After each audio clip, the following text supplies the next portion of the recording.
Praise the Lord. இந்த நாளிலே நாம் ஒரு புதிய வேத பகுதியை நாம் வாசிக்க போகிறோம். நீதிமொழிகள் 31ஆம் அதிகாரம் 10ஆம் வசனம் முதல் 31ஆம் வசனம் வரை உள்ள வசனங்களை எடுத்து நாம் வாசிக்க போகிறோம். நீதிமொழிகள் 31ஆம் அதிகாரம் 10ஆம் வசனம் முதல் 31ஆம் வசனம் வரைக்குமாய் நாம் வாசிக்க போகிறோம். எடுத்துட்டிங்களா? பக்கம் 790வது பக்கத்தில் இருக்கிறது. பழைய ஏற்பாட்டில் நாம் யாவரும் சேர்ந்து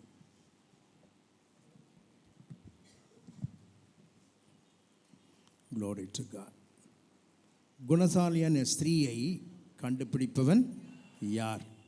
அவருடைய விலை முத்துக்களை பார்க்கிலும் உயர்ந்தது. அவன் புருஷனுடைய இருதயம் அவளை நம்பும். அவன் சம்பத்து குறையாது. அவன் உயிரோடு இருக்கிற நாளெல்லாம் அவனுக்கு தீமை அல்ல, நன்மையே செய்கிறாள். ஆட்டு மயிரையும் சணலையும் தேடி தன் கைகளினால் உற்சாகத்தோடு வேலை செய்கிறாள். அவள் வியாபார கப்பலை போல் இருக்கிறாள். தூரத்திலிருந்து தன் ஆகாரத்தை கொண்டு வருகிறாள். இருட்டோடு எழுந்து தன் வீட்டாருக்கு ஆகாரம் கொடுத்து தன் வேலைக்காரிகளுக்கு படியளிக்கிறாள். ஒரு வயலை விசாரித்து அதை வாங்குகிறாள். தன் கைகளின் சம்பாத்தியத்தினால் திராட்சை தோட்டத்தை நாட்டுகிறாள். தன்னை பலத்தால் இடைக்கட்டி கொண்டு தன் கைகளை பலப்படுத்துகிறாள். தன் வியாபாரம் பிரயோஜனமுள்ளதென்று அறிந்திருக்கிறாள். இரவிலே அவள் விளக்கு அணையாதிருக்கும். தன் கைகளை ராட்டினத்தில் வைக்கிறாள். அவள் விரல்கள் கதிரை பிடிக்கும். சிறுமையானவர்களுக்கு தன் கையை திறந்து ஏழைகளுக்கு தன் கரங்களை நீட்டுகிறாள். தன் வீட்டார் அனைவருக்கும் இரட்டைப்புரை உடுத்தியிருப்பதால் தன் வீட்டாரின் நிமித்தம் குளிருக்கு பயப்படாள். இரத்தின கம்பளங்களை தனக்கு உண்டு பண்ணுகிறாள். மெல்லிய புடவையும் இரத்தாம்பரமும் அவள் உடுப்பு. அவள் புருஷன் தேசத்து மூப்பர்களோடு நியாயஸ்தலங்களில் உட்கார்ந்திருக்கையில் பேர் பெற்றவனாய் இருக்கிறான். மெல்லிய புடவைகளை உண்டு பண்ணி விற்கிறாள். கச்சைகளை வர்த்தகத்தில் ஒப்புவிக்கிறாள். அவள் உடை பலமும் அலங்காரமாயிருக்கிறது. வருங்காலத்தை பற்றியும் மகிழ்கிறாள். தன் வாயை ஞானம் விளங்க திறக்கிறாள். தயவுள்ள போதகம் அவள் நாவின் மேல் இருக்கிறது. அவள் சோம்பலின் அப்பத்தை புசியாமல் தன் வீட்டு காரியம் எப்படி நடக்கிறது என்று கண்ணோக்கமாயிருக்கிறாள். அவள் பிள்ளைகள் எழும்பி அவளை பாக்கியவதி என்கிறார்கள். அவள் புருஷன் அவளை பார்த்து அநேக பெண்கள் குணசாலிகளாக இருந்ததுண்டு, நீயோ அவர்கள் எல்லாவற்றுக்கும் மேற்பட்டவள் என்று அவளை புகழ்கிறான். சௌந்தரியம் வஞ்சனம் உள்ளது, அழகும் வீண். கர்த்தருக்கு பயப்படுகிற ஸ்திரீயே புகழப்படுவாள். அவள் கைகளின் பலனை அவளுக்கு கொடுங்கள். அவளுடைய செய்கையின் வாசல்களை அவளை புகழ கடவுது. அல்லேலூயா. என்னன்னு தெரிஞ்சிட்டிங்களா? எனக்கு என்ன நாளுங்க? International women's day. கரங்களை தட்டி ஆண்டவருக்கு நன்றி செலுத்துவோம். Praise the lord. ஹல்லேலூயா. யார் கை தட்டணும் தெரியுமா? நீங்கள் கை தட்டக்கூடாது, நாங்கள் தான் கை தட்டணும். Praise the lord. எல்லாரும், எல்லா ஆண்களும் கையை தட்டி அவர்களை வாழ்த்துவோம். Praise the lord. கர்த்தர் ஆஸ்வதிப்பாராக. சரி, மனப்பட வசனத்துக்கு போயிடலாமா? நீங்கள் தான் சொல்ல போகிறீங்க. பெண்கள் யாவரும் சொல்ல போகிறீங்க. சரி, 1 தெசலோனிக்கே கொலோசியர் 1ஆம் அதிகாரம் 20ஆம் வசனம் சொல்லுங்கள். அவர் சிலுவையில் சிந்தின இரத்தத்தினாலே சமாதானத்தை உண்டு பண்ணி பூலோகத்தாரையும் அப்புறம் உண்டாக்கி அவர் மூலமாய் தமக்கு பிரியமாக. ஆமாம். திரும்பமாக இந்த வசனத்தை திரும்பி சொல்லலாமா? கொலோசியர் 1ஆம் அதிகாரம் 20ஆம் வசனத்தை திரும்பி சொல்லுங்க கிளியரா.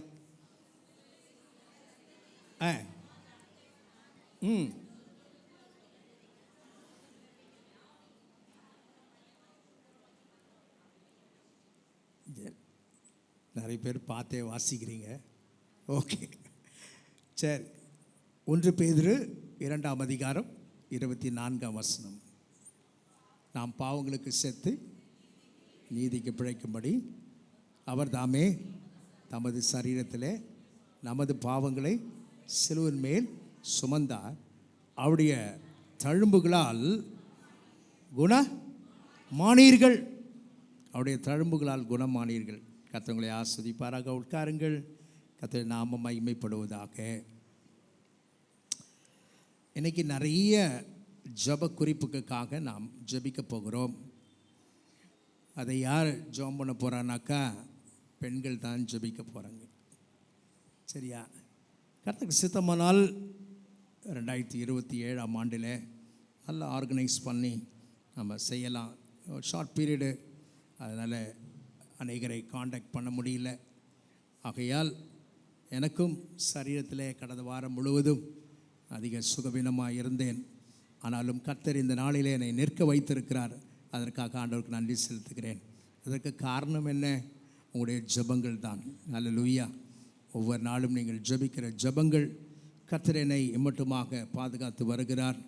ஆகையால் ஆண்டவருக்கு நன்றி செலுத்துகிறேன். ஒவ்வொரு ஜெப குறிப்பை நான் சொல்லும் பொழுது, அவருடைய பெயர்களை சொல்லும் பொழுது நீங்கள் தயவாய் எழும்பி நிற்கும்படி உங்களை அன்பாக கேட்கிறேன். உங்களிடத்திலே மைக் கொடுக்கப்படும். அந்த மைக்கில் நீங்கள் நான் சொல்கிற குறிப்பை நீங்கள் கவனமாக கேட்டால் தான் அதற்காக சரியாக நீங்கள் ஜெபிக்க முடியும். சரியா? ஓகே. Glory to God.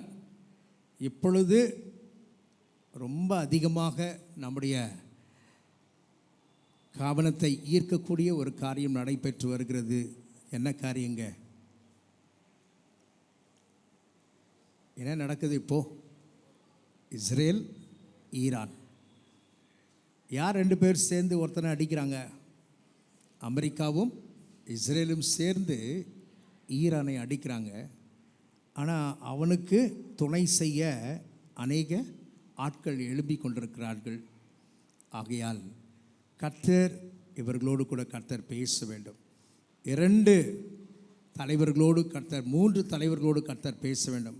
அமெரிக்க அதிபரோடு பேசணும், ஈரான் அதிபரோடு பேசணும், ஈரான் அதிபரோடு கர்த்தர் பேசணும்.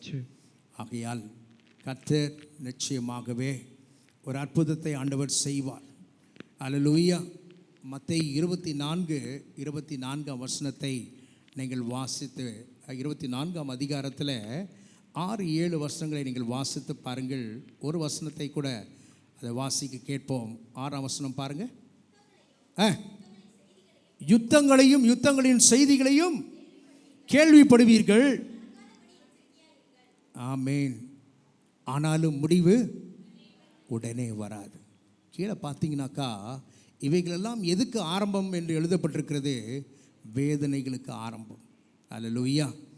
இந்த முதல் ஜெப குறிப்புக்காக நம்ம மத்தியில் இருக்கிற அன்பு சகோதரி கிறிஸ்டினா சாந்தகுமாரி அவர்கள் ஜெபிக்கும்படி அன்பாய் கேட்கிறேன். அவர்கள் எழுந்து நின்று அவர்களுக்கு கையில் மைக் கொடுக்கப்படும். அதை பெற்று நீங்கள் ஜெபிக்கும்படி அன்பாய் கேட்கிறேன். நாம் யாவரும் இணைந்து ஜெபிப்போம். Price the Lord.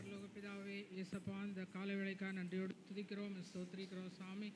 ஆண்டவரே, அருமை தகப்பனே, அப்பா, சொல்லப்பட்ட இந்த குறிப்புகளுக்காக பாரத்தோடு வருகிறோம் சுவாமி.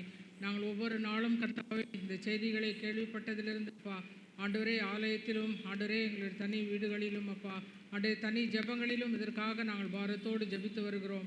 கர்த்தர் தாமே சுவாமி, இந்த நாட்டின் அதிபர்களோட கூட நீர் பேசும்படியா ஜெபிக்கிறோம் ஐயா. ஆண்டவரே, ஒரு விசையாய் மனம் இறங்குங்க ஆண்டவரே. எந்த நோக்கத்தோடு அவர்கள் இந்த போரை செய்கிறார்கள் என்பது எங்களுக்கு தெரியாது ஆண்டவரப்பா. ஆனால் நீர் அறிவீர் சுவாமி. ஆண்டவரே, நீர் அறிவீரப்பா. ஒவ்வொரு நாட்டின் அதிபர்களோடு கூட பேசுங்க. சீக்கிரத்தில் ஒரு சமாதானத்தை என் தேவன் தாமே கட்டளையிட்டு கொடுக்கும்படியா ஜெபிக்கிறையா. ஆண்டவரே கர்த்தாவே, உம்முடைய வருகை மிகவும் சமீபமாக இருக்கிறது என்பதை நாங்கள் அறிகிறோம். கர்த்தாவே, இந்த யுத்தங்களை கேள்விப்படும் பொழுது அப்பா, உம்முடைய வருகை மிகவும் சமீபம் என்பதை நாங்கள் அறிந்து கொள்கிறோம் சுவாமி. ஆண்டவரே, ஒரு விசையாய் மனம் இறங்குங்க ஆண்டவரே. அற்புதத்தின் தகப்பன் தாமே சுவாமி. இஸ்ரேல் அதிபரோடும் ஆண்டவரே, அமெரிக்க அதிபரோடும் ஈரான் ஆண்டவரே கர்த்தாவே, யார் அதில் பொறுப்பாளராக இருக்கிறார்களோ அவர்களோடு கூட பேசும்படியாய் ஜெபிக்கிற ஐயா. இந்த வேளையிலே தாமே சுவாமி, ஒரு அற்புதம் நடைபெறட்டும் ஐயா. ஒரு அதிசயம் நடைபெறும்படியாய் ஜெபிக்கிற ஐயா. நாங்கள் கேள்விப்பட வேண்டும், ஒரு சமரச சமாதானத்துக்குள்ளாய் வந்திருக்கிறார்கள் என்று சொல்லி. அப்படியா நீ செய்ய போகிற தயவுக்காய் ஸ்தோத்திரம். எல்லா துதி கன மகிமையை நமக்கே செலுத்துகிறோம். மீட்பர் இயேசு கிறிஸ்துவின் நாமத்தில் பிதாவே. Amen. Praise the lord. Thank you. அடுத்த ஜெப குறிப்பை நான் சொல்லும் பொழுது யாரை சொல்கிறேனே அவர்கள் எழும்பி நின்று உங்களுக்காக மைக் கொடுக்கப்படும். நீங்கள் ஜெபிக்கும்படி உங்களை அன்பாய் கேட்கிறேன். விசேஷமாக அடுத்த குறிப்பு, எதற்காக நாம் ஜெபித்து கொண்டிருக்கிறோம்? எலெக்ஷன் டேட் அனௌன்ஸ் பண்ணிட்டாங்களா? ஒருத்தர் 10ஆம் தேதின்றாங்க, ஆனால் நான் கேலண்டர் பார்த்தா 10ஆம் தேதி சண்டேயில் வருது. அப்படி எலெக்ஷன் வைக்க மாட்டாங்கன்னு நினைக்கிறேன். சரி, அதற்காக பாரத்தோடு ஜெபிக்க வேண்டும். எலெக்ஷன் கமிஷன் ரொம்ப முக்கியம்.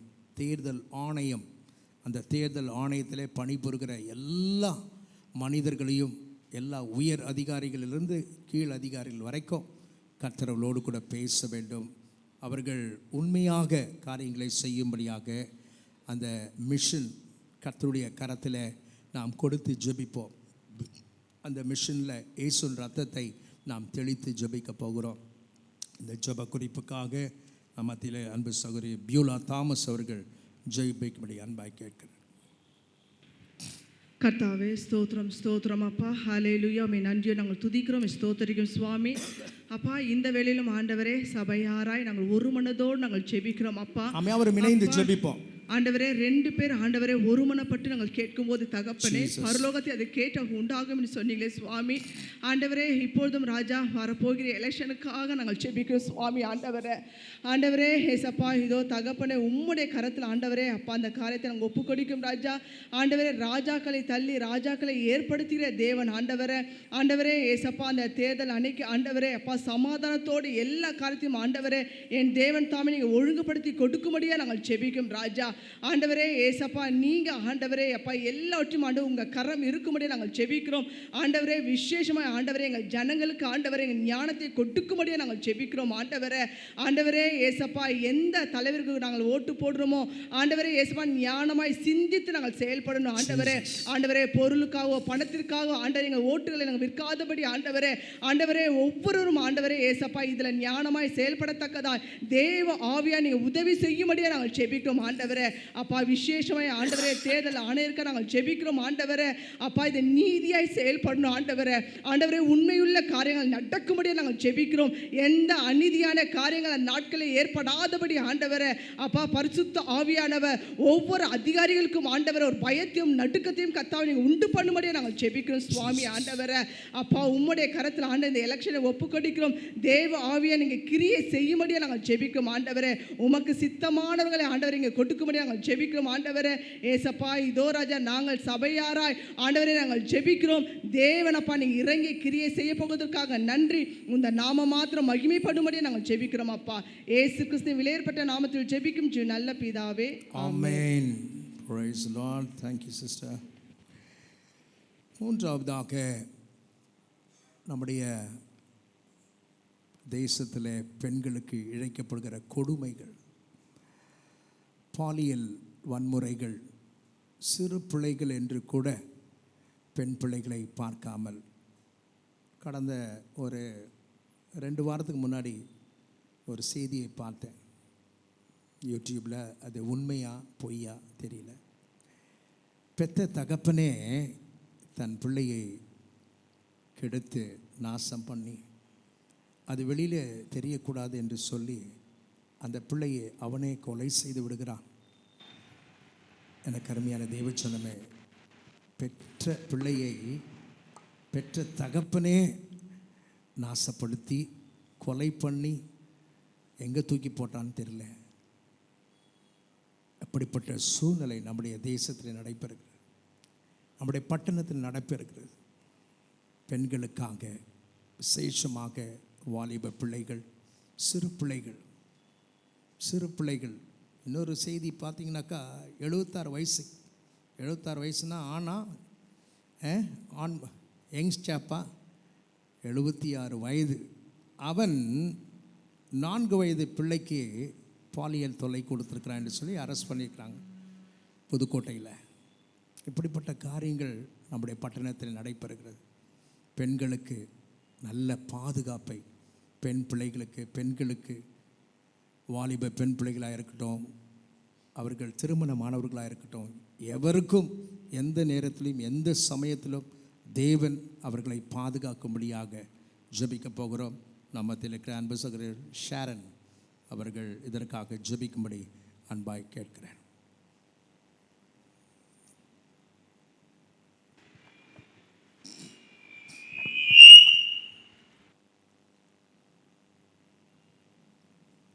எங்களை அதிகமாய் நேசிக்கிற தானங்கள் அன்பின் பிதாவே, இந்த அருமையான ஓய்வு நாளின் கால வேலைக்காக நன்றியோடு துதிக்கிறோம், ஸ்தோத்திரிக்கிறோம் ஏசப்பா.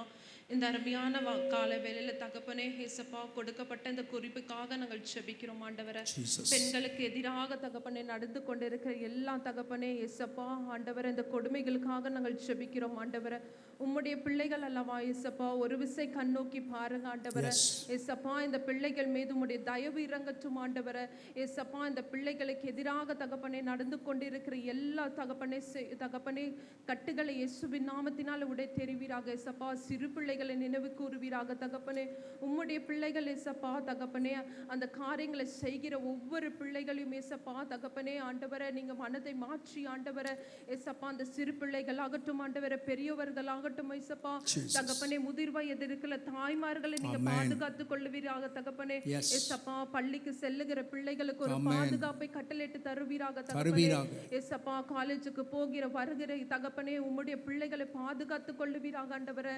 பெண் பிள்ளைகளை தகப்பனே ஏசப்பா தகப்பனே நினைவு கூர்ந்து ஆசீர்வதிப்பீராக தகப்பனே. ஏசப்பா ஸ்திரீகளை தகப்பனே நீங்கள் தகப்பனே ஏசப்பா ஆசீர்வதிக்கிற தகப்பன் நீங்க ஆண்டவரே.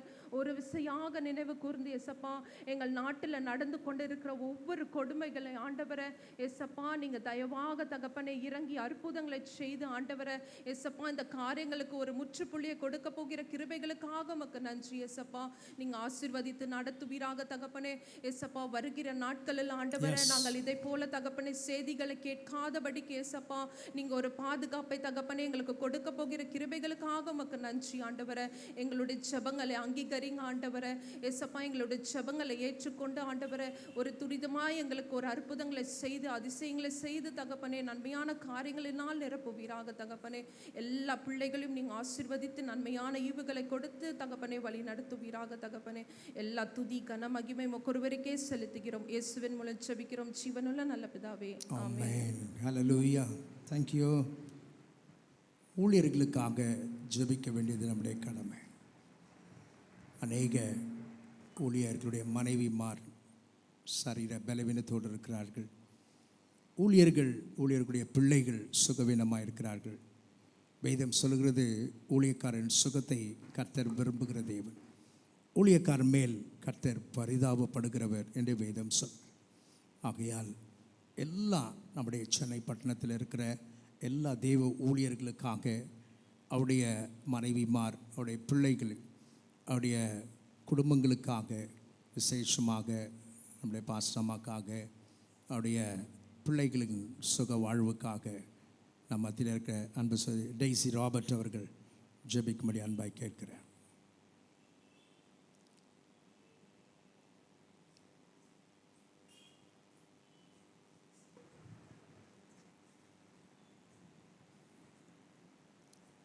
எல்லா தேவ ஊழியர்களுக்காக, ஊழியக்காரருடைய குடும்பங்களுக்காக, மனைவிமார் பிள்ளைகளுக்காக ஜெபி.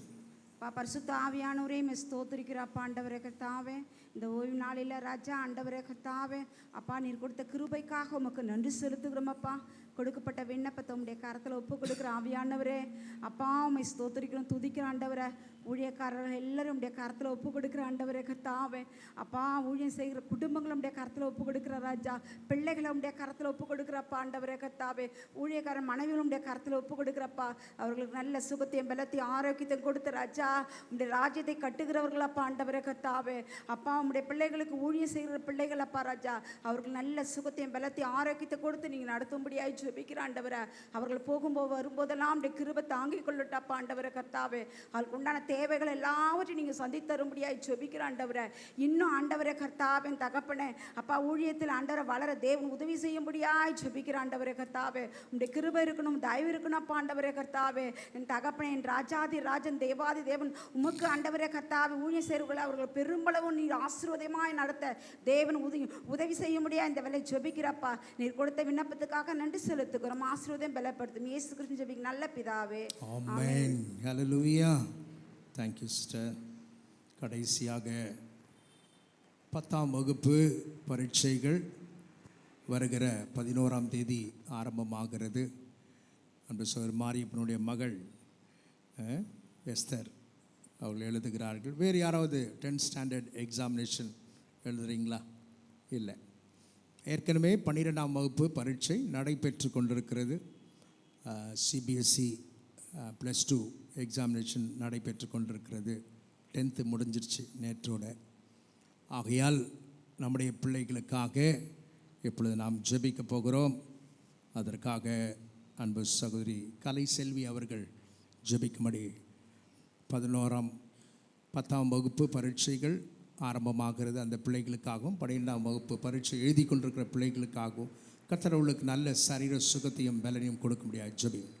மகா பரிசுத்தமும் இரக்கமுள்ள நல்ல பிதாவே நன்றியோடு துதிக்கிறோம் அப்பா, சோத்திரிக்கிறோம் அப்பா. நீர் ஜெபத்தை கேட்கிற தேவன், மாம்சமான யாவரும் இடத்தில் வருவார்கள் என்று சொன்னீங்களே. இந்த வேளையிலும் உங்களோட சமூகத்தில் வந்திருக்கிறோம் அப்பா. நீங்கள் நினைப்பதற்கும் வேண்டுவதற்கும் அதிகமாய் கிரியை செய்ய வல்லமையுள்ள தேவன் அப்பா. அப்போ அந்த வேளையிலும் கூட கத்தாவே 10ஆம் வகுப்பு பரிசை எழுத போகிற பிள்ளைகளுக்காக நாங்கள் ஜெபிக்கிறோம். அவர்களுக்கு வேண்டிய ஞானத்தை தாங்க ஆண்டவரே அப்பா. ஞானத்தில் குறைவில்லவன் என்னிடத்தில் கேட்க கடவன் என்று சொன்னீங்களே அப்பா. நீர் சாலமோனுக்கு அளவற்ற ஞானத்தை கொடுத்த தேவன் அப்பா.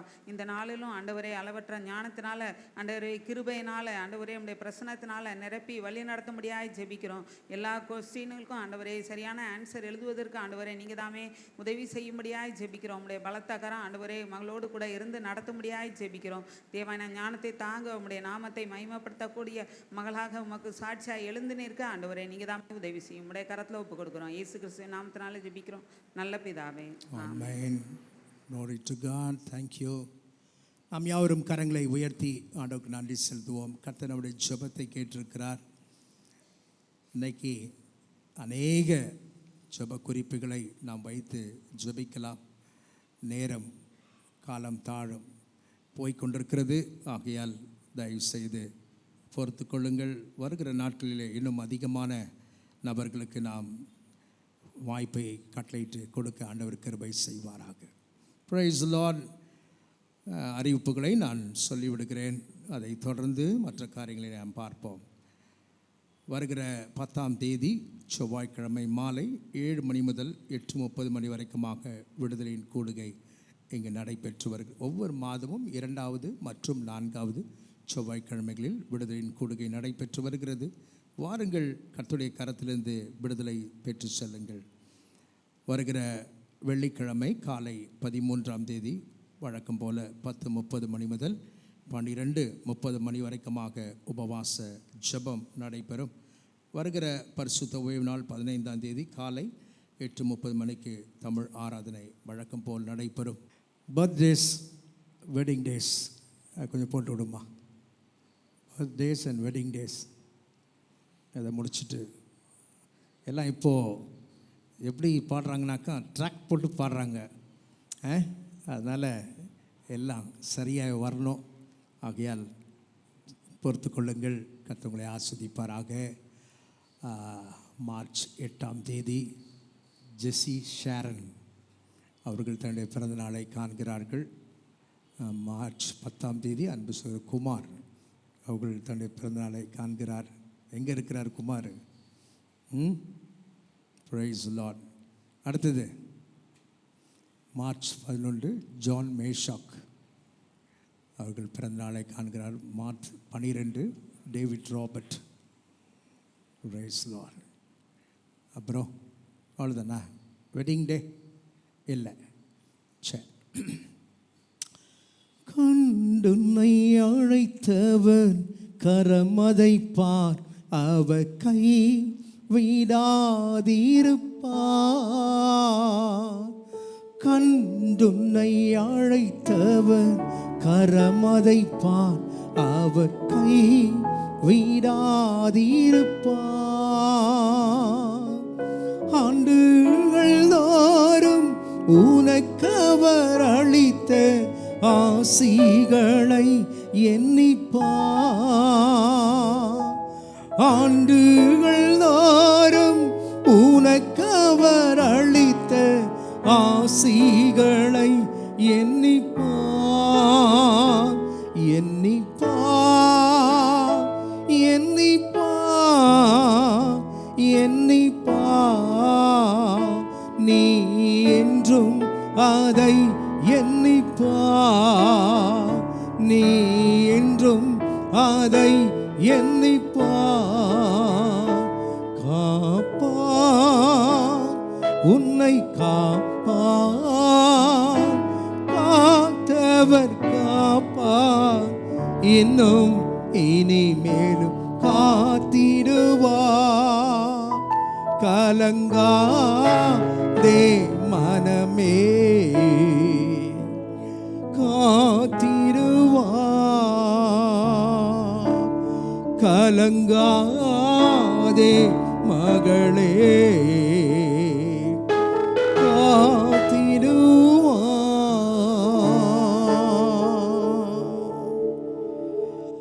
இந்த நாளிலும் இந்த வார நாட்களிலும் பிறந்த நாள் காண்கிற பிள்ளைகளுக்காக நம் மத்தியில் இருக்கிற அன்பு சகோதரி எலிசபெத் அவர்கள் ஜெபிக்கும்படி அன்பாய் கேட்கிறேன்.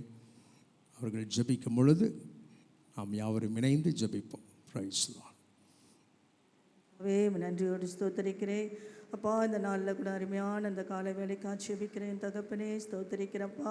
பிறந்த நாள் மக்களை உன் கருத்தில் ஒப்பு கொடுக்குறப்பா. பிறந்த நாளும் திருமணம் காணுகிற அப்பா மக்களை உன் கருத்தில் ஒப்பு கொடுத்து ஜெபிக்கிறேன் கத்தாவே.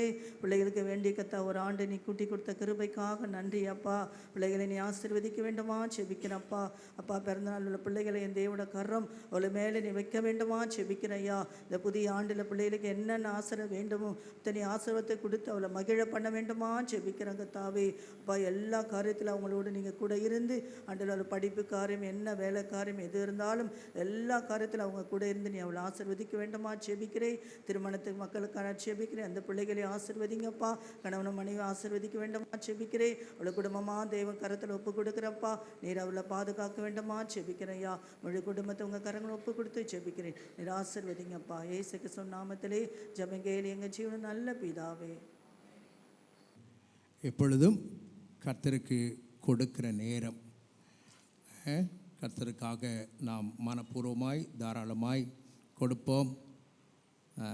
ஆண்கள் பகுதியில் அன்பு சகோதரி வசந்தி ராஜனும், பெண்கள் பகுதியில் அன்பு மகள் தேவி ஜேக்கப் அவர்களும் காணிக்கை எடுப்பார்கள். வாங்க, அன்பு மகள் ஜெருஷா அவர்கள் சிறப்பு பாடலை நமக்காய் பாடுவார். Please come.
Praise the Lord. கொடுக்கப்பட்ட காணிக்கைகளுக்காக நம் மத்தியில் இருக்கிற அன்பு சகோதரி அமிதா ஜெபிக்கும்படி அன்பாய் கேட்கிறேன்.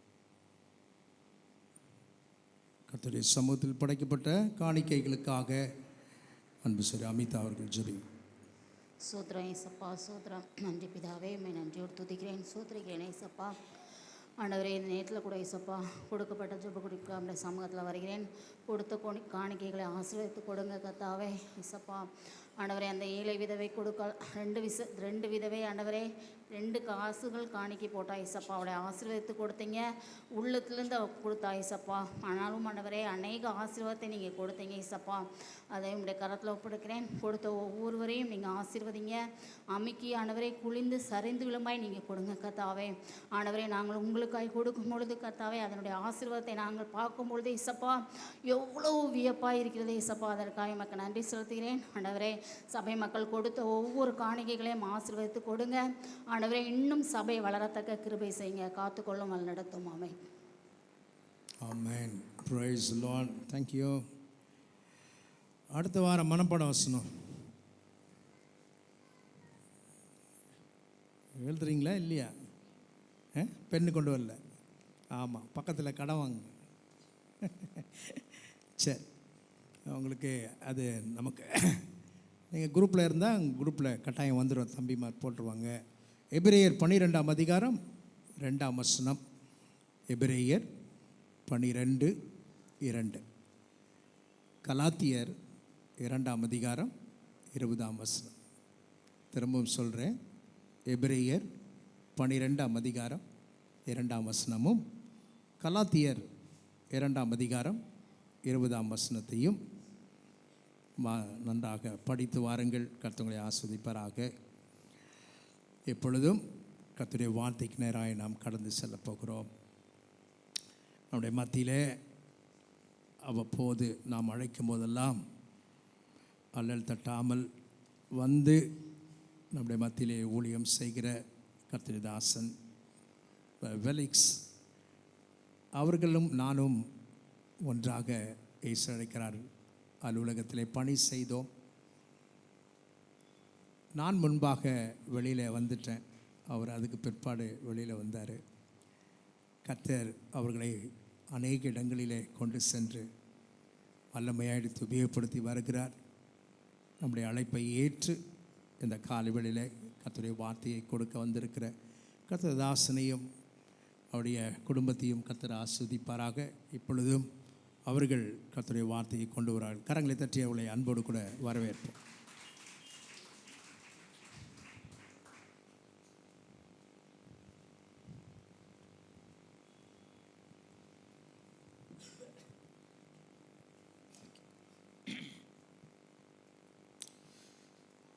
கர்த்தருடைய பரிசுத்த நாமம் மகிமைப்படுவதாக. அல்லேலூயா. அருமையான சகோதரிகள் ஒவ்வொருவருக்கும் இன்றைக்கும் இருக்கிறபடி பெண்கள் தின வாழ்த்துதல்களை தெரிவித்துக் கொள்கிறோம். கர்த்தர் உங்களை ஆசீர்வதிப்பாராக.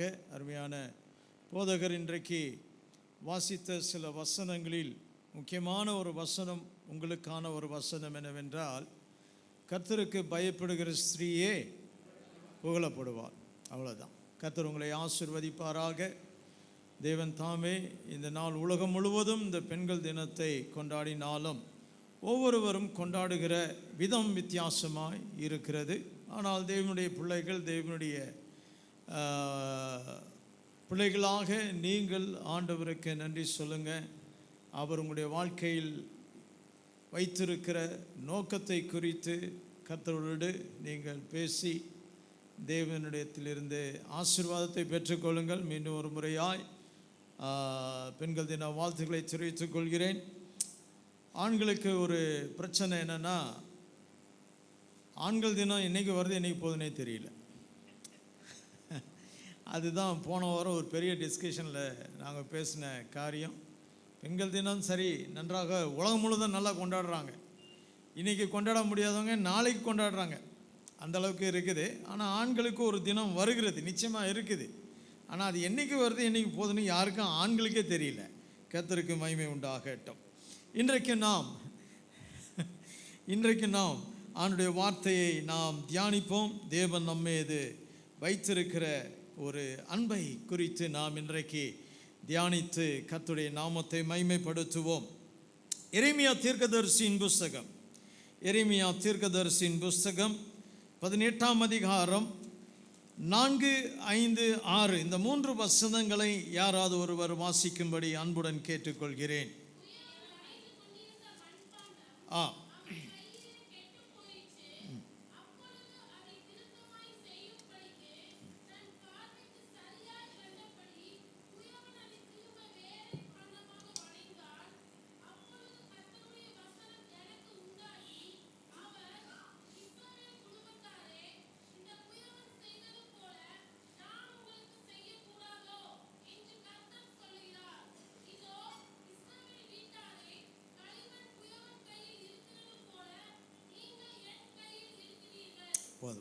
பரலோக பிதாவே, இந்த அருமையான மனமகிழ்ச்சியான மகிமையான நாளுக்காக உமக்கு நன்றி செலுத்துகிறோம். தேவனாகிய கர்த்தர் எங்கள் நடுவே நீர் அசைவாடி கொண்டிருப்பதற்காக, எங்கள் நடுவிலே நீர் மகிமைப்பட்டு கொண்டிருப்பதற்காக தகப்பனே உமக்கு நாங்கள் நன்றி செலுத்துகிறோம். அப்பா, உம்முடைய பரிசுத்த ஆவியானவர் இன்றைக்கும் எங்களோடு கூட பேசும்படி, எதையெல்லாம் நீர் எங்களுக்கு வெளிப்படுத்தும்படி விரும்புகிறீரோ தேவன் இந்த வார்த்தையின் மூலமாக எங்களோடு கூட நீர் பேசும்படியாய் எங்களை ஒப்பு கொடுத்து செபிக்கிறோம், எங்களை தாழ்த்துகிறோம். உம்முடைய மகிமை இந்த இடம் முழுவதையும் தொடர்ந்து மூடி மறைப்பதாக இயேசு கிறிஸ்துவின் நாமத்தில் செபிக்கிறோம் நல்ல பிதாவே, ஆமென். இன்றைக்கும் என்னை தேவனுடைய வார்த்தையை பகிர்ந்து கொள்ளும்படியாய் அன்போடு அழைத்த அருமையான போதகரும் நண்பருமாய் இருக்கிற பால் அவர்களுக்கும் அருமையான பாஸ்டர் அம்மா அவர்களுக்கும் என் நன்றியை தெரிவித்துக் கொள்கிறேன். கர்த்தர் அவர்களை ஆசீர்வதிப்பாராக. எரேமியா தீர்க்கதரிசியானவர் தேவனுடைய வார்த்தையின்படியாக ஒரு குயவனுடைய வீட்டிற்கு போகிறார். தேவன் சொல்லுகிறார், நீர் அந்த குயவனுடைய வீட்டிற்கு போய் அந்த குயவன் செய்து கொண்டிருக்கிறதை நீ போய் பார் என்று அந்த எரேமியா தீர்க்கதரிசிக்கு தேவன் சொன்னதினால் அவர் அந்த குயவனுடைய வீட்டிற்கு வருகிறார். அங்கே திரிகையில் வணைந்து கொண்டிருந்த ஒரு குயவன் அந்த திரிகையின் மீது அந்த களிமண்ணை வைத்து அவன் வணைந்து கொண்டிருக்கிறான். அப்பொழுது என்ன நடக்கிறது என்பதை தேவன் எரேமியா தீர்க்கதரிசிக்கு காண்பிக்கிறார். அவன் வணைந்து கொண்டிருந்த மட்பாண்டம் என்னவாயிற்று என்றால் அவன் கையிலே கெட்டு போயிற்று என்று சொல்லப்படுகிறது. இந்த குயவன் வணைகிற இந்த மட்பாண்டமானது அவன் வணைந்து கொண்டிருக்கிற பொழுதே, அந்த பாத்திரத்தை உருவாக்கி கொண்டிருக்கிற பொழுதே, அந்த பாண்டமானது அவன் விரும்புகிற மறுரூபத்திற்கோ அல்லது அவன் விரும்புகிற ஒரு ரூபத்திற்கோ அது வராமல் என்னவாகி விடுகிறது, கெட்டு போய் விடுகிறது. ஏதோ ஒரு அமைப்பிலே அல்லது ஏதோ ஒரு வடிவத்திலே அது போய்விட்டதினால் குயவன் என்ன செய்கிறான் என்றால் அதை திருத்தமாய் செய்யும்படிக்கு தன் பார்வைக்கு சரியாய் கண்டபடி குயவன் அதை திரும்ப வேறே பாண்டமாக வணைந்தான். இதில் முக்கியமான காரியம் என்னவென்றால், முதலாவதாக குயவன் அந்த மட்பாண்டம் கெட்டு போயிற்று என்றோ அந்த களிமண் கெட்டு போயிற்று என்றோ அவன் தூக்கி எறியவில்லை. அது சரியாக வணையப்படவில்லை என்று அவன் கோபத்தோடு அதை தூக்கி எறியவில்லை. மாறாக என்ன செய்கிறான் என்றால், தன் பார்வைக்கு சரியாய் கண்டபடி, தன் பார்வைக்கு சரியாய் கண்டபடி அதை திரும்பவும் வணைந்தான் என்று வேதம் சொல்லுகிறது.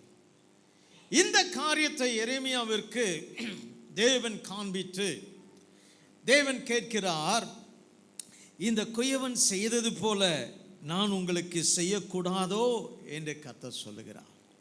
பிரியமான தேவனுடைய சனமே, தேவனுடைய பிரசன்னத்திற்குள்ளாய் ஆலயத்திற்குள்ளாய் வந்திருக்கிற தேவனுடைய பிள்ளைகளாகிய நம் ஒவ்வொருவருக்கும் தேவன் செய்கிற ஒரு முக்கியமான காரியம் என்னவென தெரியுமா? நம்மை அவர் மறுபடியும் வணைகிற ஒரு தேவனாயிருக்கிறார். ஆமென். ஏன் இந்த தேவன் நம்மை மறைய வேண்டும்? ஏன் இந்த தேவனாகிய கர்த்தருடைய கரத்திலே நாம் இருக்கிறோம்?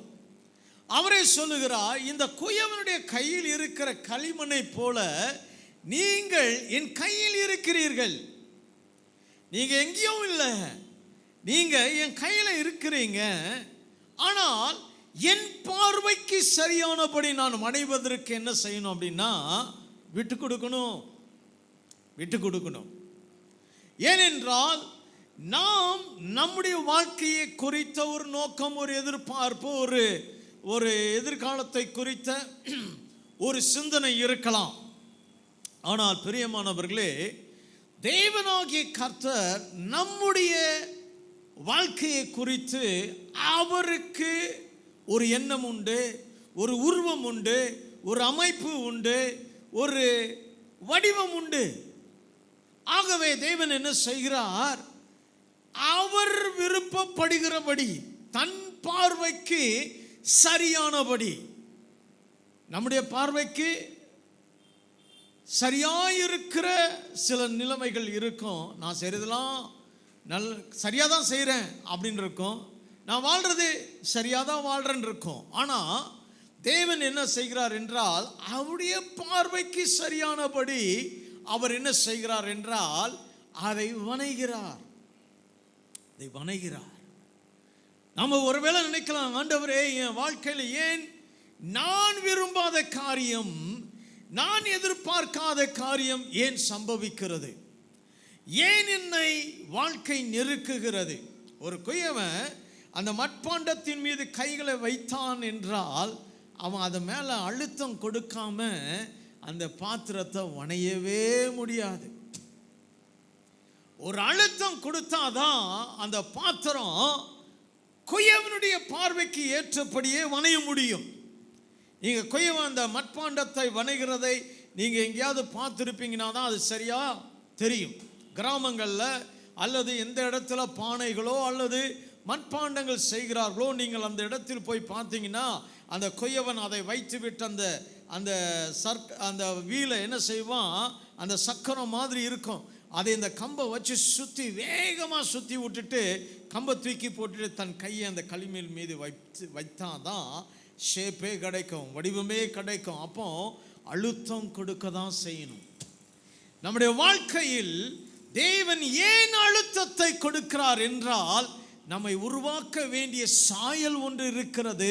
அதற்கு ஏற்றபடிதான் தேவன் நம்மை வணைந்து கொண்டிருக்கிறார். அல்லேலூயா. தேவன் ஏன் இதை அனுமதிக்கிறார் என்றால், தேவன் பார்க்க வேண்டிய சாயல் நம்மிடத்தில் இல்லை. தேவன் எதிர்பார்க்கிற சாயல் நம்மிடத்தில் இல்லை. என் தாய் என்னை பாவத்தில் கற்பந்தரித்தாள் என்று சங்கீதக்காரன் சொல்லுகிறான். நாம் யார் என்று பார்த்தோம் என்றால், நாம் ஏதேன் தோட்டத்திலேயே நம்முடைய சாயலை இழந்து போனவர்கள். வேதத்தில் நீங்கள் பார்க்கும் பொழுது பார்த்தீங்க அப்படின்னா, நம்மளை ஏன் தேவன் திரும்ப வணைகிறார் என்று நாம் பார்க்கும் பொழுது, ஆதியாகம புஸ்தகம் 1ஆம் அதிகாரம் 26ஆம் வசனத்தை ஒரு வாசியுங்கள். பின்பு தேவன் நமது சாயலாகவும் நமது ரூபத்தின்படியேயும் மனுஷனை உண்டாக்குவோமாக. போதும். நமது சாயலின்படியும் நமது ரூபத்தின்படியும் மனுஷனை உண்டாக்குவோமாக. அதே அதிகாரத்தில் நீங்கள் பார்த்தீங்க அப்படின்னா, தேவன் முதலாவதாக வெளிச்சத்தை உண்டாக்குகிறார். காலையும் மாலையும் சேர்ந்து அந்த முதலாம் நாளாக முடிகிறது. ஒவ்வொரு நாளும் அவர் சிருஷ்டித்து கொண்டே வருகிறார். ஒவ்வொரு நாளும் முடிவிலும் வேதம் சொல்லுகிறது, அது தேவன் அது நல்லது என்று கண்டார். தேவன் எப்படி கண்டார்? நல்லது என்று கண்டார். அவர் உருவாக்குகிறார் வெளிச்சத்தை. ஆகா, ரொம்ப நல்லா இருக்கு அப்படின்ட்டு அவருக்கே சொல்லுகிறார். அது நல்லது என்று கண்டார். மச்சங்களை உருவாக்குகிறார். மரங்கள், செடிகள், கொடிகள் எல்லாவற்றையும் உருவாக்குகிறார். சூரியனை உருவாக்குகிறார், சந்திரனை எல்லாத்தையும் உருவாக்கிட்டு ஒவ்வொரு நாளும் கிரியேஷன் நடக்க ஒவ்வொரு நாளும் என்ன சொல்றார் அப்படின்னா, அது நல்லது என்று கண்டார். அது நல்லது என்று கண்டார். அப்புறமா கடைசியாக என்ன செய்கிறார் அப்படின்னா, எல்லாவற்றையும் தன்னுடைய வார்த்தையினால் அவர் சிருஷ்டித்த தேவனாகிய கர்த்தர் இப்போ என்ன சொல்றார் அப்படின்னா, நமது சாயலாகவும் நமது ரூபத்தின்படியேயும் மனுஷனை உண்டாக்குவோமாக. அப்போ என்ன சாயல் அங்கே நமக்கு கொடுக்கப்படுகிறது என்றால் தேவ சாயல். தேவ சாயல். இன்னைக்கு நம்ம இந்த சாயலை உடையவர்களாக இருக்கும்படி கர்த்தர் என்ன செய்கிறார் அப்படின்னா, அவர் நமக்கு இந்த உலகத்தில் இந்த வாழ்க்கையை நமக்கு கொடுத்திருக்கிறார். அப்போ தெய்வ சாயல், அப்போ ரூபம் அப்படின்னா வேதம் சொல்லுகிறது, ஆங்கில வேதாமத்தில் பார்த்தீங்க அப்படின்னா according to the image of God and likeness of God. தேவனை போல சாயல், தேவனை போல ரூபம். அப்படின்னா என்ன அர்த்தம் அப்படின்னா, அவரை போல தோற்றம், அவரை போல கேரக்டர், அவரை போல நம்முடைய குணாதிசயங்கள். நாம் என்ன செஞ்சிட்டோம் அப்படின்னா, இவைகள் எல்லாவற்றையும் இழந்து போய்விட்டோம். தேவன் என்ன பார்க்கிறார் அப்படின்னா, அது கெட்டு போயிற்று என்று தூக்கி போடவில்லை. தேவன் அதற்காக ஒரு திட்டத்தை ஏற்படுத்துகிறார். அங்கேயே தன்னுடைய குமாரனை குறித்து ஆதியாகம புத்தகத்திலே பேசிவிட்டார். அப்ப தேவன் என்ன எதிர்பார்க்கிறார் என்றால், நாம் கெட்டு போயிருக்கிற நம்முடைய வாழ்க்கையை அவருடைய கரத்தில் கொடுத்தால்தான் அது மறுரூபமாக்கப்படுகிற ஒரு நன்மையான வாழ்க்கையாய் மாறும். அல்லேலூயா. நம்முடைய கெட்டு போயிருக்கிற வாழ்க்கை, ஏன் இவங்க இப்படி கெட்டு போயிட்டாங்க அப்படின்னா, அது நமக்கு காரணம் என்னன்னா, மனிதன் தேவ சாயலை என்றைக்கு இழந்தானோ அது இன்றைய வரைக்கும் அது நடந்து கொண்டே தான் இருக்கிறது. have lost forever. என்றென்றைக்கும் அவன் தேவ சாயலை இழந்து போய் கிடக்கிற ஒரு மனித கூட்டம். ஆனால் தேவன் அதை கெட்டு போயிற்று என்று தூக்கி போடவில்லை. நம்மை தேவன் தூக்கி போடவில்லை. நம்மை தேவன் வேண்டாம் என்று ஒதுக்கி விடவில்லை. அவர் என்ன செய்கிறார் என்றால், எப்படிப்பட்ட காரியத்தை செய்தால் இந்த சாயல் நமக்குள்ளாக வரும் என்று அவர் எதிர்பார்க்கிறார். ரோமருக்கு எழுதின நிருபம் 8ஆம் அதிகாரம் 29வது வசனத்தை ஒருவர் வாசிங்கள்.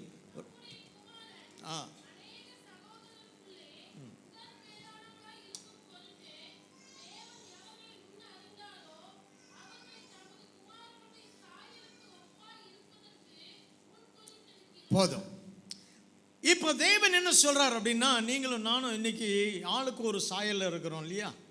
நம்ம நேராக பார்க்குறதுக்கு உலகத்திலே சொல்லப்படுகிற பொழுது 700-750 கோடி இருக்கிற ஜனங்கள் நிறைந்த அந்த உலகத்தில் ஏதோ சொல்கிறாங்க 7 பேர் ஒன்றா இருப்பாங்க பார்க்குறதுக்கு அப்படின்றாங்க. அது எப்படி எந்த அளவுக்கு உண்மையோ தெரியாது. ஆனால் இங்கே நம்ம பார்த்திங்க அப்படின்னா, நம்முடைய சாயல் ஒருத்தருக்கு ஒருத்தர் பார்த்திங்கன்னா ஒரே குடும்பத்தில் பிறந்திருந்தாலும் வித்தியாசமாக தான் இருக்குது. எங்கள் வீட்டில் 4 சகோதரர்கள். 4 சகோதரன் பார்த்திங்கன்னா முகம் வித்தியாசமாக இருக்குது. அப்போ சாயல் வித்தியாசப்படுகிறது. ஒரு குழந்தை பிறந்த உடனே என்ன பார்க்குறாங்க அப்படின்னா, எடுத்தோடனே இது அப்பா மாதிரி இருக்கதா அம்மா மாதிரி இருக்கா அப்படி ஒன்று சில பேர் சொல்லுவாங்க, இல்லைங்க அது இப்போவே சொல்ல முடியாது, ஒரு 6 மாதம் கழித்து சொல்லலாம். இப்போ அந்த புள்ள வளரும் பொழுது இவர் யாரை மாதிரி இருக்குது, இது யாரை மாதிரி இருக்குது அப்படின்றத கண்டுபிடிக்கிறதே பெரிய வேலையாக இருக்குது சில பேருக்கு. ஆனால் தேவன் என்ன செய்கிறார் அப்படின்னா, நம்முடைய சாயல் இன்றைக்கு எப்படிப்பட்டதாக இருக்கிறதோ தெரியாது. ஆனால் அவருக்கு இருக்கிற ஒரே நோக்கம் என்ன அப்படின்னா, தம்முடைய குமாரனாகிய இயேசு கிறிஸ்துவினுடைய சாயலுக்கு ஒப்பாக. அல்லேலூயா. தேவனுடைய அன்பை பாருங்க, எப்படிப்பட்டவர்களாக நாம் இருக்கிறோம் அப்படின்னா, தேவ குமாரனாகிய இயேசு கிறிஸ்துவினுடைய சாயலுக்கு ஒப்பாக நாம் மாறுவது தான் அவருடைய நோக்கமாக இருக்கிறது. அல்லேலூயா. எல்லாம் இந்த உலகத்தில் வாழ்கிறோம். வேதம் சொல்லுகிற காரியம் என்னவென்றால், அவர் வரும் பொழுது என்ன முதல் நடக்குதுன்னா, மறுரூபமாக்கப்படுதல். இப்போ இருக்கிற இந்த சரீரம், இப்போ இருக்கிற இந்த முகம், இப்போ இருக்கிற இந்த அழகு, இப்போ இருக்கிற இந்த பியூட்டி, இப்போ இருக்கிற சௌந்தரியம் எல்லாம் நம்ம என்ன செய்கிறோம் அப்படின்னா, சௌந்தரியம் வீணு, அழகு வீணு எல்லாம் வாசித்தோம் இல்லையா இன்னைக்கு காலையில். அப்போ நீங்கள் பார்த்தீங்க அப்படின்னா, இன்றைக்கி இங்கே நல்ல கூட்டமாக இருக்கிறீங்க, கர்த்தருக்கு ஸ்தோத்திரம். சில கூட்டத்தெல்லாம் பார்த்தீங்க அப்படின்னா, இவங்க தானா அப்படின்ற அளவிற்கு அவங்க முகம் இருக்கும். அவன் என்னன்னு பார்த்தீங்க அப்படின்னா, அந்த அளவிற்கு அவங்க என்ன செஞ்சுருப்பாங்க, மேக்கப் போட்டிருப்பாங்க. ஒரு முறை ஒரு திருமணத்திற்கு போயிருந்தோம். அப்போ அங்கே திருமணத்துக்கு என்னுடைய என் கூட வேலை செஞ்ச ஒரு தம்பி, அவருக்கு திருமணம் ஆகியிருக்கு. அப்போ தெரிஞ்ச ஒரு திருமணம் அது. நாங்கள் கொஞ்சம் சீக்கிரமாக போயிட்டோம், ஏன்னா அந்த பொண்ணை வந்து ஆயத்தப்படுத்துவதற்கு. அப்போ அவர் தன்னுடைய மனைவியை கூப்பிட்டு கொண்டு வந்தார்.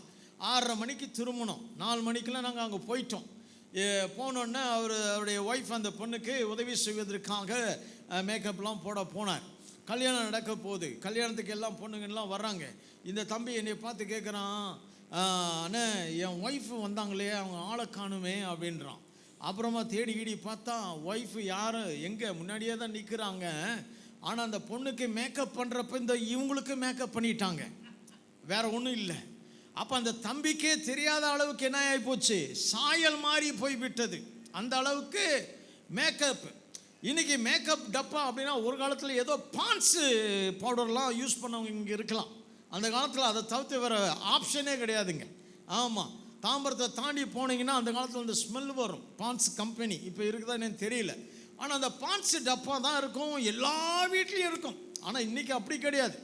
எங்கள் வீட்டில் 2 வாலிப பிள்ளைகள் இருக்கிறாங்க. அவங்க மேக்கப் போகிறதுக்கு ஒரு சூட்கேஸ் மாதிரி ஒன்று தூக்கிட்டு வர்றாங்க. அந்த சூட்கேஸ்க்குள்ளே பார்த்தீங்க அப்படின்னா ஒரு 120 ஷேடில் அந்த இது இருக்குது, உள்ள 108 ஷேட் இருக்குது. அதில் பார்த்தீங்கன்னா ரெட்டிலே ஒரு 10 ஷேடு. இதெல்லாம் இது வந்து பட்டி மாதிரி போட்டு, அதுக்கப்புறமா அந்த ரெட் கலர் ஷேடை ஏற்றி, அப்புறமா திரும்பி அந்த ப்ரஷ்ஷு பார்த்தீங்கன்னா ஒரு 7-8 ப்ரஷ் இருக்குங்க. இதெல்லாம் எதுக்கு அப்படின்னா, முதல் டைம் பார்க்குறப்ப அதிர்ந்து போயிட்டேன். ஏன்னா அந்த முகத்துக்கு இவ்வளோ போட்டு அந்த ஷேடு இப்படி அடிக்கணுன்றான், இப்படி திரும்பி அடிக்கக்கூடாதான், இப்படியே மேலேயே அடிக்கணும், இப்படி மேலேயே அடிக்கணும், ஏன்னா திரும்பி போட்டால் கலர் மாறிடும். இப்படி பார்த்தீங்க அப்படின்னா இன்றைக்கி சாயலை மாற்றுகிற நம்முடைய பழக்கம். ஏன் அப்படின்னா, நான் படைக்கப்பட்டது சரியால. சில பேர் சொல்லுவாங்க இல்லையா, கண்ணாடி முன்னாடி போய் இது என்னடா முகம் அப்படி, யாரா அது அப்படின்னா அவனே சொல்லிக்கிறான். அவனே என்ன சொல்லிக்கிறான், இது என்னடா முகம் அப்படின்னா அவனுக்கே தெரியல. நான் ஏன் இப்படி பிறந்தேன்னு சில பேர் கேட்குறாங்க, நான் ஏன் இப்படி இருக்கிறேன் அப்படின்னு கேட்டாங்க. ஆனால் தேவன் அப்படி பார்க்கறது இல்லை. தேவன் என்ன பார்க்குறார் அப்படின்னா, கிறிஸ்துவின் சாயல் இருக்குதான்னு பார்க்குறார். அல்லேலூயா, அல்லேலூயா. நம்ம கருப்பாக இருந்தாலும் சரி, வெள்ளையாக இருந்தாலும் சரி, இல்லது மங்கின கலராக இருந்தாலும் சரி, அல்லது ப்ரௌனாக இருந்தாலும் சரி, வெளியிருந்து போயிருந்தாலும் சரி, தேவன் பார்க்கிற ஒரே ஒரு காரியம், குமாரனுடைய சாயல் இருக்கிறதா. அல்லேலூயா. கர்த்தர் பார்ப்பது அதுதாங்க. தேவன் நம்மை பார்க்கும் பொழுது இவர்களிடத்தில் என் குமாரனுடைய சாயல் இருக்கிறதா, குமாரனுடைய சாயல் இருக்கிறதா. கர்த்தர் நம்மை மறுரூபமாக்குகிற ஒரு தேவன். இந்த நாளில் நாம் உலகம் முழுவதும் இன்றைக்கு பெண்கள் தினத்தை கொண்டாட பெண்களுக்கு எது ரொம்ப பிடிக்கும் அப்படின்னா, அழகு ரொம்ப பிடிக்கும், அழகு ரொம்ப பிடிக்கும். ஆமாம், அவங்க கண்ணாடி நம்மலாம் ஒரு பக்கம் கண்ணாடி பார்த்தா பின்னாடி முன்னாடியும் கண்ணாடி வச்சு பார்க்குற ஆட்கள். ஆமாம் ஆமாம், அவங்களுடைய கலர் எப்படி பார்த்தீங்கன்னா, அப்படி எல்லாம் மேக்கப்லாம் போட்டு வந்து காரில் ஏறினா கூட டக்குன்னு செல்ஃபோனை திறந்து திரும்பி பார்ப்பாங்க. அங்கேருந்து இங்கே வரதுக்குள்ளே வேறு முகம் ஏதாவது வந்துடுச்சா அப்படின்னு பார்ப்பாங்க. அப்புறம் இறங்கும் போது எல்லாம் கரெக்டாக இருக்கா அப்படின்னு கேட்பாங்க. இவர் கணவருக்கு என்ன வேலை, கரெக்டாக இருக்குது, இந்த முடி இந்த கொஞ்சம் தூக்கி வை, இதாக அப்படி வை, இதுதான் அவருக்கு வேலை, ரைட் விடுங்க. அதனாலே அவருக்கு ஆண்கள் தினம் கிடையாது. ஸோ அதனால் அவர் இப்படி பாவம் கூட போயிட்டு இருக்கிற ஒரு காரியம் ஒன்றும் பண்ண முடியாது. அது உலக தோற்றம் முதற்கொண்டு அப்படின்ற மாதிரி இருக்குது, அது இருக்கட்டும். ஆனால் தேவன் என்ன செய்கிறார் அப்படின்னா, தேவன் நம்முடைய வாழ்க்கையில் அவர் நம்முடைய சாயலை நம்முடைய ரூபத்தை அவர் மாற்ற விரும்புகிற ஒரு தேவன். அல்லேலூயா. ஏனென்றால் நாம் வாழும் பொழுது தேவன் பார்க்கிற பொழுது நம்ம சொல்லலாம், நான் நல்லா தான் இருக்கிறேன். ஆனால் கர்த்தர் சொல்கிறார், இல்லைப்பா நீ நல்லா இல்லை, இன்னும் கொஞ்சம் நான் மனையணும்ப்பா, இன்னும் கொஞ்சம் நான் என் கையில் உன்னை ஒப்பு கொடுத்தேன்னா I will make you better. நீ நினைக்கிற நான் இப்படி இருந்துகிட்டே போயிடலான்னு இல்லை. கர்த்தர் என்ன சொல்கிறாருன்னா, நான் இன்னும் உன்னை நல்லா மனையணும், ஆனால் ஒன்று செய்யணும், நீ விட்டு கொடுக்கணும். ஒன்று தெரிஞ்சு கொள்ளுங்கள், தேவனுடைய கரத்தில் உடைக்கப்படுகிற பாத்திரம் தான் உருவாக்கப்படுமே. அல்லேலூயா. உடைக்கப்படாத பாத்திரம் உருவாக்கப்படவே முடியாது. அது யாராக இருந்தாலும் சரிதான். ஆண்டவருக்குள்ள நான் வந்துட்டேன் அப்படின்னா தேவன் நம்முடைய அழகை பார்க்கிறார், உள்ளான மனுஷனுடைய அழகை பார்க்கிறார். ஆகா, அவன் இருதயம் எப்படி இருக்கிறது, கிறிஸ்துவுக்கு ஏற்றபடி இருக்கிறதா. பவுல் சொல்லுகிறார், கிறிஸ்துவின் சிந்தையே உங்களிலும் இருக்க கடவுது. கிறிஸ்துவின் சிந்தையே உங்களிலும் இருக்க கடவது. அப்போ ஆண்டவர் என்ன செய்கிறார் அப்படின்னா, தேவன் நம்முடைய சாயல் இருக்கு பார்த்தீங்களா, உள்ளான மனுஷனுடைய சாயல், இந்த சாயலை அவர் தனக்கு பிடித்தபடி தான் அவர் அதை வணைவார். ஏன் அப்படின்னா நம்முடைய நன்மைக்காக, நம்முடைய நல்ல வாழ்க்கைக்காக. ஒருவேளை நம்ம யோசிச்சு கொண்டு இருக்கலாம், என் வாழ்க்கையில் ரொம்ப கஷ்டமாக இருக்குங்க, என் வாழ்க்கை ரொம்ப கடினமாக இருக்குது, எவ்வளோதான் நான் முயற்சி பண்ணாலும் முன்னேற முடியலையே, எவ்வளோ நெருக்கமாக இருக்குது, எவ்வளோ தோல்வி போல இருக்கு, பயமாக இருக்கு, எதிர்காலத்தை குறித்த ஒரு அச்சம் எப்பொழுதும் இருந்து கொண்டு இருக்கிறதே. உங்கள் வாழ்க்கையை கர்த்தருடைய கருத்தில் தயவு செய்து இன்னைக்கு ஒப்பு கொடுங்க. தயவு செய்து ஒப்பு கொடுங்க. அவர் உருவாக்கப்படுவதற்கு ஒப்பு கொடுங்க. ஏனென்றால் இந்த அருமையான ஒரு வசனம் பாருங்க, நிச்சயமாகவே முடிவு உண்டு, உன் நம்பிக்கை வீண் போகாது. நம்முடைய நம்பிக்கை வீண் போகாமல் இருக்கணும் அப்படின்னா தேவனுடைய கரத்தில் நம்மை வணைவதற்கென்று ஒப்பு கொடுக்கணும். சில பேர் சொல்லுவாங்க, நான் ரட்சிக்கப்பட்டு 15 வருஷம் ஆகுதுங்க அப்படின்னா, ஆனால் அவங்களுடைய குணத்தில் எந்த விதமான மாற்றமும் இல்லை. பாவங்கள் மன்னிக்கப்படலாம், ஆனால் சுபாவங்கள் மாற்றப்பட்டு தான் ஆகணும். பாவங்களை இயேசு மன்னித்து விடுவார், சுபாவங்களை அவர் வணைய தான் செய்வார். அவர் பயங்கரமான கோபக்காரருங்க, ஆண்டவர் வணைவார். எப்படி வணைவார்? கோபமே வராதபடி வணைவார். அவங்க எதை பார்த்தாலும் பொறாமப்படுவாங்கங்க அப்படின்னா எது வரைக்கும் வணைவார்? பொறாமப்படாத அளவுக்கு உங்களை வணைவார். தேவன் எப்படிப்பட்டவர்னா, நம்மை அவர் தெரிந்து கொண்டார் என்றால் அவர் நம்முடைய வாழ்க்கையில் கிரியை செய்யாமல் இருக்கவே முடியாது. அவர் நம்மை மாற்றாமல் இருக்கவே முடியாது. ஐயோ வேண்டாம், எனக்கு இது வேண்டாங்க அப்படின்னாலும் ஆண்டவர் சொல்வார், இல்லை, உன்னை நான் வணைந்து கொண்டு இருக்கிறேன், உன்னுடைய அழகை நான் வணைந்து கொண்டிருக்கிறேன். அவர் பார்க்கும் பொழுது, ஒரு மணவாளன் மணவாட்டியை பார்க்கிற பொழுது அந்த மணவாட்டியின் அழகை ரசிக்கிறவன் தான் மணவாளன். தேவன் என்ன பார்ப்பார் அப்படின்னா, நம்மை பார்க்கும் பொழுது கிறிஸ்துவின் அழகு நம்மிடத்தில் இருக்கிறதா? இந்த சாயலை மாற்றுகிற தேவன். யோவான் எழுதின சுவிசேஷம், அவர் எப்படிப்பட்டவர் என்பதை பாருங்க. யோவான் எழுதின சுவிசேஷம் 9ஆம் அதிகாரம் 8ஆம் 9ஆம் வசனம். அப்பொழுது அயலகத்தாரும் அவன் குருடனாய் இருக்கையில் அவனை கண்டிருந்தவர்களும், இவன் உட்கார்ந்து பிச்சை கேட்டு கொண்டிருந்தவன் அல்லவா என்றார்கள். சிலர் அவன்தான் என்றார்கள், வேறு சிலர் அவனுடைய சாயலாய் இருக்கிறான் என்றார்கள். அவனோ நான் தான் அவன் என்றான். இங்க ஒரு மனுஷனை பற்றி பார்க்கிறோம். என்ன நடந்துச்சு அப்படின்னா, சாயல் மாற்றப்பட்டவன். அவன் எப்படிப்பட்ட சாயலில் இருந்தான் அப்படின்னா, அதுதான் 8ஆம் வசனம் சொல்லுகிறது. அவனை கண்டிருந்தவர்கள் எப்படி பார்த்தாங்க அப்படின்னா, அவன் குருடனாய் இருக்கையில் அவனை பார்த்தார்கள். அவன் எப்படிப்பட்டவனாய் இருந்தான் என்றால், அவன் பிச்சை கேட்டு கொண்டிருந்தான். அவனுடைய ஐடென்டிட்டி என்ன, அவனுடைய சாயல் என்ன, அவனுடைய அடையாளம் என்ன அப்படின்னா, அவன் பார்வையற்றவன், அவன் ஒரு பிச்சைக்காரன். இதுதான் உலகம் அவனை பார்த்து பழகின காரியம். ஆனால் ஆண்டவர் என்ன செய்கிறார் என்றால், இந்த சாயலை மாற்ற வேண்டும் என்று இந்த மனிதனுடைய வாழ்க்கைக்குள்ளாய் வருகிறார்.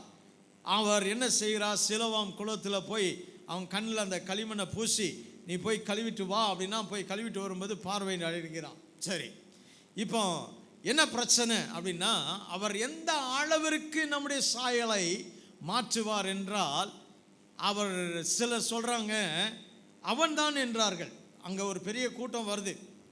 அந்த கூட்டத்தில் 2 விதமான கூட்டமாக பிரியுது. ஒன்று சொல்லுது, இவன் அந்த பிச்சை கேட்டுட்டு இருந்தான் இல்லையா, ஒரு குருடன் இருந்தான் இல்லையா, அவன் தான் இவன் அப்படின்னு ரொம்ப ஆணித்தரமாக சொல்லுது.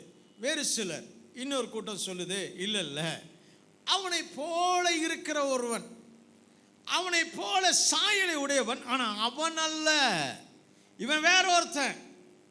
ஆனால் அவன் சொல்கிறான், நான் தான்றான், நான் தான் அந்த பிச்சைக்காரன், நான் தான் அந்த குருடன்.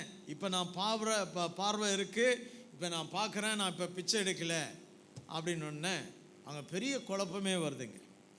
தேவன் செய்கிற அந்த மறுரூபத்தின் வணைதல் இருக்குது பார்த்தீங்களா, அந்த மறுரூபம் நமக்கு எப்படி வரும் அப்படின்னா அதற்கான ஒரு எடுத்துக்காட்டாக இந்த சம்பவத்தை சொல்கிறேன். அவர் வணைகிறதினால் அப்படின்னு பார்க்கும் பொழுது, இவனுக்கு பெற்றோர்கள் இருந்தார்கள், இவன் இருந்த இடம் என்று பார்க்கும் பொழுது அங்கே பரிசேயர்கள், சதுசேயர்கள், வேத மார்க்கத்தார்கள் எல்லாம் இருந்தது. ஆனால் அவனுடைய வாழ்க்கை பார்த்தீங்க அப்படின்னா அவன் குருடனும் அவன் பிச்சை கேட்கிறவனுமாய் இருந்தான். தட் இஸ் ஹிஸ் ஐடென்டிட்டி, அவனுடைய அடையாளமே அதுதான். ஆனால் இயேசு ஒரு நாள் அவனுடைய வாழ்க்கைக்குள் வந்துவிட்டு போகிறார், அவனுடைய சகல காரியமும் மாறிவிடுகிறது. அப்போ என்ன செய்கிறாங்க இவங்க, அதோட விட்டுடலைங்க. சரி ரைட்டுங்க, இவன் அவனை பார்த்தான் இருக்கிறான், இல்லை அவன் தான் அப்படின்ட்டு சொல்லிட்டு விட்டுடல. என்ன பண்ணாங்க அப்படின்னா அவனை கொண்டு போய் என்ன செய்தார்கள் அப்படின்னா அவன்கிட்ட போய் கேட்குறாங்க, எப்படிப்பா நீ, அதுக்கு அடுத்தது பார்த்தீங்கன்னா, அப்பொழுது அவர்கள் அவனை நோக்கி உன் கண்கள் எப்படி திறக்கப்பட்டது என்றார்கள். அப்போ என்ன கேட்குறாங்க அப்படின்னா, ஏதோ ஒன்று இயற்கையாக நடக்கிறதுக்கு வாய்ப்பே இல்லை, உன் வாழ்க்கையில் இயற்கையாக நடப்பதற்கென்று வாய்ப்பே இல்லை, அப்படி ஒரு காரியத்தை யோசிக்கவே முடியாது. ஆனால் நீ சொல்லுகிறாய் உன் கண்கள் திறக்கப்பட்டிருக்கிறது என்று.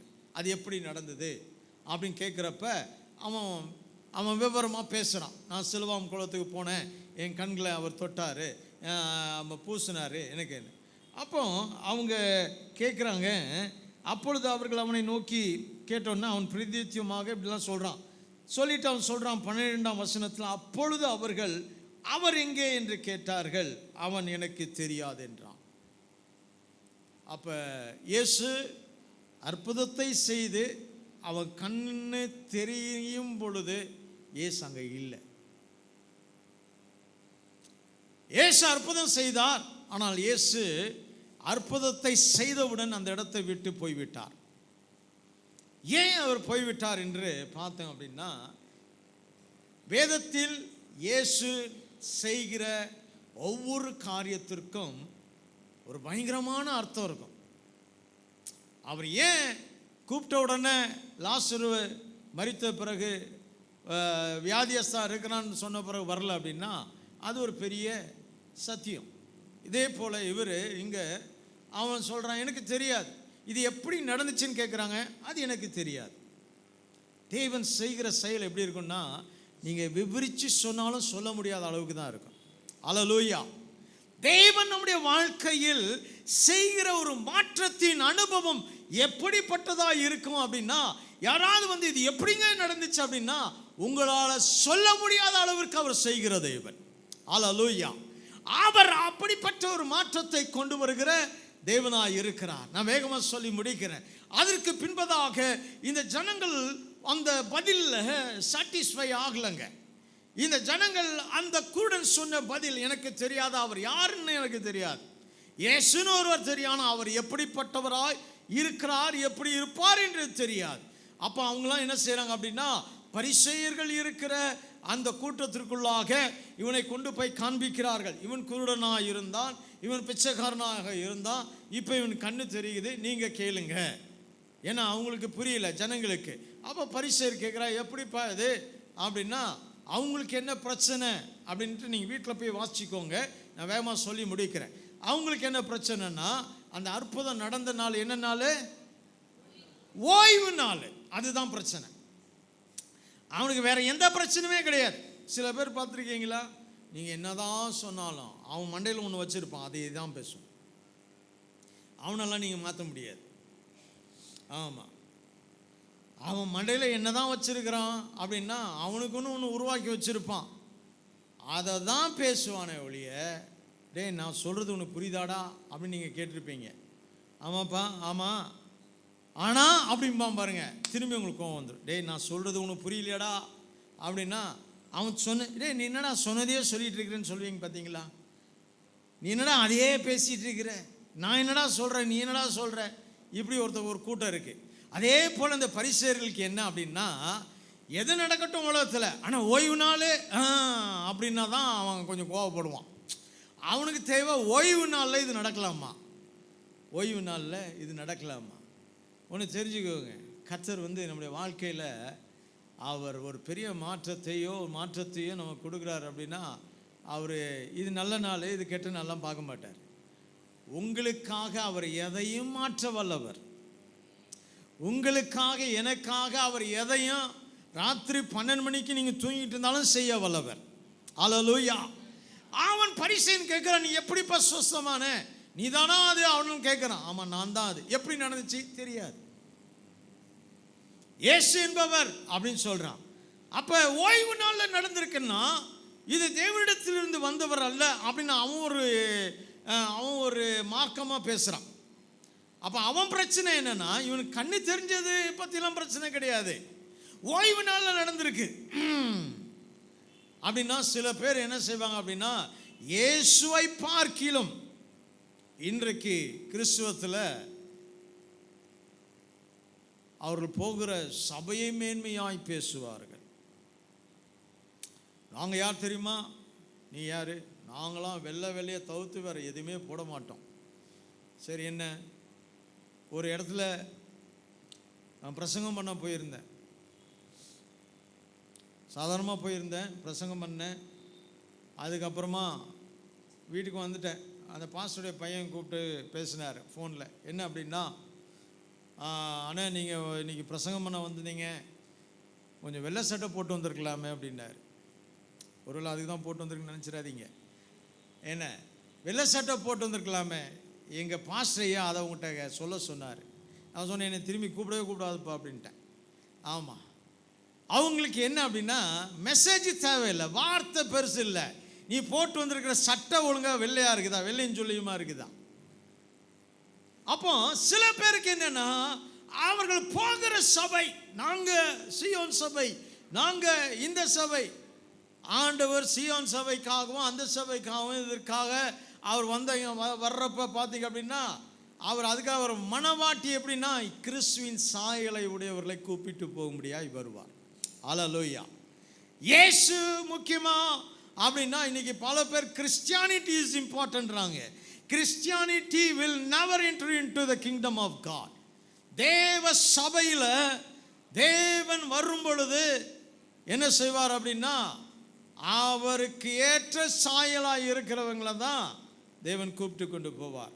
பல வருடங்களுக்கு முன்பதாக பாஸ்டர் சாம் சுந்தரம் அவர்கள் சொன்ன ஒரு காரியம் நான் கேட்டது. அவருடைய மெசேஜை நான் அந்த சபைக்கு அங்கே போயிட்டு புரசவாக்கத்தில் அவர் சொன்னார், எனக்கு இவ்வளோ பெரிய கூட்டம்லாம் எனக்கு நான் பார்க்கறதுனால நான்லாம் அதை பற்றி பிரமிப்படையதில்லை, ஆண்டவர் வரும்பொழுது இவ்வளோ கூட்டமும் போனால் தான் அது எனக்கு மதிப்புன்னார். அல்லேலூயா. ஆண்டவர் வரும்போது மிச்சம் மீதியாக அங்கே உட்காந்துட்டீங்க அப்படின்னா, இவ்வளோ பெரிய சபை அப்படின்னு நான் சொல்கிறதுக்கு ஒன்றும் இல்லை. அப்போ இன்னைக்கு அநேகருக்கு என்ன அப்படின்னா, கூட்டம் நிறையும், ஆனால் அவர் வரும்போது அந்த கூட்டம் போகுமா அப்படின்றது தான் தேவை. இன்றைக்கு தேவனுடைய சபையாய் நாம் வீற்றிருக்கிறோம். தேவ சாயல் நமக்குள்ளாக உருவாக்கும்படி தேவன் விரும்புகிறார். இந்த பரிசேயர்கள் கேட்கிறாங்க, நீ பாவத்தில் பிறந்த நீயா எங்களுக்கு உபதேசிப்பாய். ஆண்டவர் பார்த்தாரு. அதுக்கப்புறம் பார்த்தீங்கன்னா திரும்பி அந்த ஜனங்கள் என்ன செய்கிறாங்க அப்படின்னா, இந்த பரிசேயர்களும் இந்த ஜனங்களும் சேர்த்து அந்த தாய் தகப்பன்மார்களை கூப்பிடுறார். அந்த பையனை, இந்த ஆளை பெற்ற அந்த தாய் தகப்பன்மான் வருகிறார்கள். அவங்க பார்த்தாங்க, இது கூட்டம் சரியில்லடா, இங்கே ஞானமாக பேசிக்கணும், இவன் எங்கள் பையன்தாங்க, இவன் கூட தான் இருந்தான், இவன் பிச்சை தான் எடுத்துகிட்டு இருந்தான், நாங்கள் தான் அவனை பிச்சை எடுக்க வச்சோம் எல்லாம் சொல்கிறாங்க. இப்போ இவனுக்கு கண்ணு தெரியுதே, அது எப்படி அப்படின்னா அவனும் சொல்கிறாங்க, அது எங்களுக்கு தெரியாதுங்க, இவன் தான் எங்கள் பையன், ஆனால் எப்படி கண்ணு தெரியுது அப்படின்னா எங்களுக்கு தெரியாது. ஏனென்றால் அந்த சங்கத்திற்கு பயந்து அந்த தாய் தகப்பன்மார் அப்படி பேசினார்கள் என்று வேதத்தில் சொல்லப்படுகிறது. அப்போ ஒரு பெரிய மாற்றம், ஒரு சாயல் மாறி இருக்கிறது, ஒரு முகம் மாறி இருக்கு, கண்ணு மாறி இருக்கு, பார்வை மாறி இருக்கு, பேச்சு மாறி இருக்கு. தேவன் அதை செய்தார். அப்ப இந்த ஜனங்களினால் ஏற்றுக்கொள்ளப்பட முடியவில்லை. பிரியமானவர்களே, நீங்களும் நானும் ஆராதித்துக் கொண்டிருக்கிற இந்த தேவனாகிய கர்த்தர் உங்களுடைய வாழ்க்கையின் சாயலை மாற்ற வல்லவராயிருக்கிறார். அல்லேலூயா. நீங்கள் எந்த விதத்தில் கடந்து போய் கொண்டிருக்கிறீர்களோ தெரியாது. ஒன்றை இன்றைக்கு இந்த இடத்தில் தீர்க்கதரிசனமாய் சொல்லுகிறேன். தேவன் உங்களுடைய வாழ்க்கையின் சாயலை மாற்றும்படியாய் கர்த்தர் விரும்புகிறார். அல்லேலூயா. நீங்கள் கடந்து போகிற பாதைகள், நெருக்கங்கள் பார்க்கவே முடியலங்க. வாழ்க்கையை நாங்கள் அடுத்த நாளை யோசிக்க முடியல. நாளை தினம் எப்படி இருக்குன்னு எங்களுக்கு தெரியல நீங்க அப்படின்னு சொல்லி நீங்கள் யோசிக்கிற உங்களை பார்த்து கர்த்தர் சொல்றாரு, தேவன் உங்களுடைய வாழ்க்கையின் சாயலையே மாற்றுகிற தேவன். அல்லேலூயா.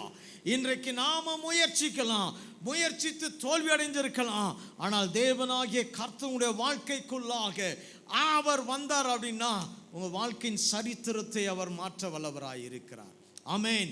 இந்த தாய் தகப்பு மாதிரி சொல்லிட்டு போயிட்டாங்க. அவனை என்ன செஞ்சாங்க அப்படின்னா, யாராலும் இந்த அற்புதத்தை ஏற்றுக்கொள்ள முடியவில்லை, யாராலும் இந்த மாற்றத்தை ஏற்றுக்கொள்ள முடியலை. அவனை புறம்பே தள்ளினார்கள் என்று வேதம் சொல்லுகிறது. அப்போ புறம்பே தள்ளின பொழுது என்ன நடக்குது அப்படின்னா, அவன் விழுந்து அவன் புறம்பே தள்ளின உடனே தான் பார்த்தா எந்திரிச்சு இப்படி பார்க்குறான், அங்கே இயேசு நிற்கிறார். அப்போ இயேசு அவன்கிட்ட பேசுகிறார்.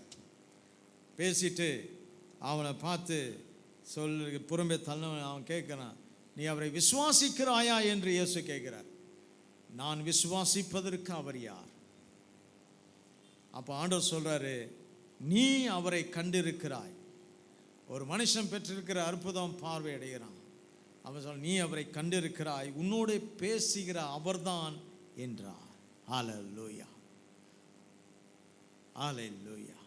பிரியமானவர்களே, உங்களுடைய வாழ்க்கையின் ஒவ்வொரு மாற்றத்திலும் இயேசுவை நீங்கள் பார்ப்பீர்கள். ஆமென். இயேசுவை நீங்கள் பார்ப்பீர்கள். பல மனிதர்கள் உங்களுடைய வாழ்க்கைக்குள்ளாய் வந்து போயிருக்கலாம். பல பேர் உங்களுக்கு வாக்கு கொடுத்திருக்கலாம். பல பேர் நான் உங்களுக்கு இதை செய்வேன் என்று சொல்லியிருக்கலாம். நீங்களும் ஏதோ ஒரு காரியத்தை நம்பி போயிருந்திருக்கலாம். இது வரைக்கும் அது நடக்கவில்லை, இது வரைக்கும் ஒரு மாற்றமும் இல்லை, இனி அது மாறாது என்று சொல்லி கூட உங்களை அனுப்பியிருக்கலாம். பிரியமான தேவனுடைய ஜனமே, இந்த ஆண்டவராகிய இயேசு கிறிஸ்து இன்றைக்கு நம் மத்தியிலே அவர் ஜீவன் உள்ள ஒரு ஆண்டவராய் இருக்கிறார். அல்லேலூயா. அவர் சொல்லுகிறார், நீ அவனை கண்டிருக்கிறாய், அவர் உன்னோடு பேசுகிற அவர்தான். பிரியமானவர்களே, ஆண்டவர் நம்மோடு கூட பேசி கொண்டிருக்கிறார். ஆண்டவர் நம்முடைய வாழ்க்கையின் சாயலை மாற்றுகிற தேவன். இன்றைக்கும் நாம் தேவனுடைய பிள்ளைகளாக இன்றைக்கு வந்திருக்கலாம். ஒருவேளை உங்களுடைய மனதிலே பலவிதமான போராட்டங்கள், எப்பொழுது இது மாறும், எப்பொழுது என் வாழ்க்கையினுடைய தன்மைகள் மாறும், இப்படியே தான் என் வாழ்க்கை போகுமா, இப்படியே தான் நான் கஷ்டப்படுவேன்னா, இப்படியே தான் என் வாழ்க்கையில் துன்பம் இருக்குமா, இப்படியே தான் என் வாழ்க்கையில் கடன் இருக்குமா, இப்படியே தான் என் வாழ்க்கையில் வியாதி இருக்குமா? ஒன்று சொல்லுகிறேன், மாற்றுகிற ஆண்டவராகிய இயேசு கிறிஸ்து உங்களோடு கூட இருக்கிறார். அவர் நிச்சயமாகவே உங்களுக்கு ஒரு முடிவை உண்டாக்குவார். உங்கள் நம்பிக்கை வீண் போகாது. எல்லாரும் கண்களை மூடி ஜெபிப்போம். தேவ சமூகத்தில் வந்திருக்கிற தேவ பிள்ளைகளே, உங்கள் நம்பிக்கை ஒரு நாளும் விட்டுறாதீங்க. உங்கள் நம்பிக்கையை விட்டுறாதீங்க. ஏனென்றால் வேதமே சொல்லுகிறது, உங்கள் நம்பிக்கை வீண் போகாது. எது வீண் போனாலும் சரிங்க, சூழ்நிலைகள் வீணாய் தோன்றலாம், ஜனங்கள் வீணாய் போய்விடலாம். உங்களை தன் கைகளில் மண்பாண்டமாக வைத்திருக்கிற, உங்களை தம்முடைய கையில் களிமண்ணாய் வைத்திருக்கிற ஆண்டவர் சொல்றாரு, நிச்சயமா ஒரு முடிவை உண்டாக்குவேன், நிச்சயமா ஒரு முடிவை உண்டாக்குவேன். மற்றவர்கள் பார்த்து பிரமித்து கேட்பார்கள், இது எப்படிப்பா நடந்துச்சு, இது எப்படிமா உன் வாழ்க்கையில் இப்படிப்பட்ட ஒரு மாற்றம், நீதானா அவன், நீதானா, எப்படியோ இருந்தியப்பா, இனி உனக்கு வாழ்க்கையே இல்லைன்னு நாங்கள் நினைச்சோமே, ஆனால் இன்னைக்கு ஒரு பெரிய வாழ்க்கையை உன்னிடத்தில் காண்கிறோமே என்று நம்ப முடியாத அளவிற்கு சாயலை மாற்றுகிற ஆண்டவர் உங்கள் நடுவே இருக்கிறார். அவரை நீங்கள் பார்ப்பீங்கம்மா, அவரை நீங்கள் பார்ப்பீங்க. யோபு சொல்லுகிறார், கடைசியாக உம்மை குறித்து என் காதுகளினால் கேள்விப்பட்டேன், இப்பொழுதோ என் கண்கள் உம்மை காண்கிறது. ஹல்லேலூயா. உருகுலைந்து போயிருக்கலாம், உன் வாழ்க்கையில் ஒரு வடிவமைப்பே இல்லாமல் சீர்குலைந்து இருக்கலாம். தேவ பிள்ளையே, இன்றைக்கு இந்த ஆலயத்திற்கு வந்திருக்கிற கர்த்தருடைய பிள்ளையே, உங்களை பார்த்து தான் தேவன் சொல்லுகிறார், நிச்சயமாக ஒரு முடிவு இருக்கு. நிச்சயமாக உங்கள் காரியம் கர்த்தரால் சந்திக்கப்படும். சோர்ந்து போகாதீங்க, நம்பிக்கை விட்டுறாதீங்க. உங்கள் நடுவே உலாவுகிற ஆண்டவர் அன்றைக்கு அந்த சிலவாம் குளத்தில் ஒரு பெரிய மாற்றத்தை உருவாக்கி, நீ அவரை கண்டு கொண்டு இருக்கிறாய், நீ காண்கிற அவர் தான் உனக்கு அற்புதம் செய்தார்.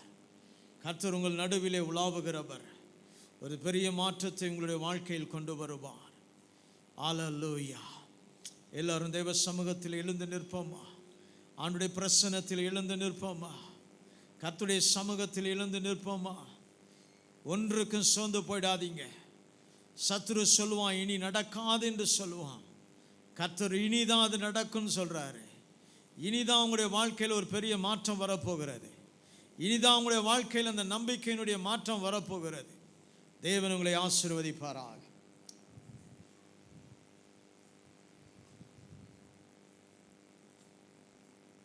Praise the Lord. Glory to God.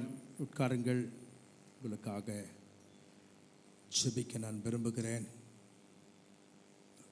Ruth 3ஆம் அதிகாரம் 10ஆம் வசனம் 11ஆம் வசனத்தை எடுத்து நான் உங்களுக்காய் வாசிக்கிறேன். ரூத்தின் புத்தகம் 3ஆம் அதிகாரம் 10, 11 ஆகிய வசனங்களை நான் உங்களுக்கு வாசிக்கிறேன். பக்கம் 337வது பக்கத்தில் இருக்கிறது. இப்பொழுதும் மகளே, நீ பயப்படாது, மன்னிக்கவும். அதற்கு அவன், அந்த அவன் யாருங்க? போவாஸ். மகளே, நீ கர்த்தரால் ஆசீர்வதிக்கப்படுவாயாக. நீ தரித்திரரும் ஐஸ்வர்யவான்களுமான வாலிபர்கள் பிறகே போகாததினால் உன் முந்தின நற்குணத்தை பார்க்கிலும் உன் பிந்தின நற்குணம் உத்தமமாயிருக்கிறது. இப்பொழுது மகளே, நீ பயப்படாதே, உனக்கு வேண்டியபடியெல்லாம் செய்வேன். நீ குணசாலி என்பதை என் ஜனமாகிய ஊராரெல்லாம் அறிவார்கள். கர்த்தர் நம்மை பார்த்து சொல்லுகிறார், நீங்கள் குணசாலி. குணசாலிய ஸ்திரீயை கண்டுபிடிப்பவன் யார்? அவருடைய விலை முத்துக்களை பார்க்கலும் விலையேற பெற்று. நீங்கள் எப்படிப்பட்டவர்கள்? விலையேற பெற்றவர்கள். நீதிமொழிகள் 14:1 அருமையான ஒரு வசனம் எழுதப்பட்டிருக்கிறது. அதை வாசிக்கிறீங்களா? புத்தியுள்ள ஸ்திரீ தன் வீட்டை கட்டுகிறாள், புத்தி இல்லாத ஸ்திரீயோ அதை இடித்து போல். நீங்களே செலக்ட் பண்ணிக்கொள்ளுங்க, சரியா? அந்த வசனத்தின்படி நம்ம இருக்கிறோமா இல்லையா அப்படின்னு நீங்களே பார்த்துக்கொள்ளுங்க. கர்த்தர் ஆஸ்வதிப்பாராக. திரும்பவும் ஒரு விசை கூட பெனடிக்ஷன் போட்டுறேன். பெனடிக்ஷன் போட்ட பிறகு நீங்களாம் அப்படியே உட்காருங்க, நாங்கள் உங்களுக்கு சர்வ் பண்ணுறோம், சரியா? ஒரு சின்ன லட்டு தான், வேறு ஒன்றும் இல்லை, பெருசாக ஒன்றும் கொடுக்கல. ஆனால் நீங்கள் இன்றைக்கி விசேஷமானவங்க, அதனால் நாங்கள் உங்களுக்கு வேலை செய்கிறோம். கர்த்தர் தாமே எங்களை ஆஸ்வதிப்பாராக. கடைசி ஜெபத்தை நாம் யாவரும் இணைந்து ஜெபிப்போம். பிரியமானவளே, உன் ஆத்துமா வாழ்வது போ, நீ எல்லாவற்றிலும் வாழ்ந்து சுகமாயிரு மகளே. பிரியமானவளே, உன் ஆத்துமா வாழ்வது போ, நீ எல்லாவற்றிலும் வாழ்ந்து சுகமாயிரு மகளே. பிரயாணத்தில் மேடு உண்டு, பள்ளங்களும் உண்டு. பிரயாணத்தில் மேடு உண்டு,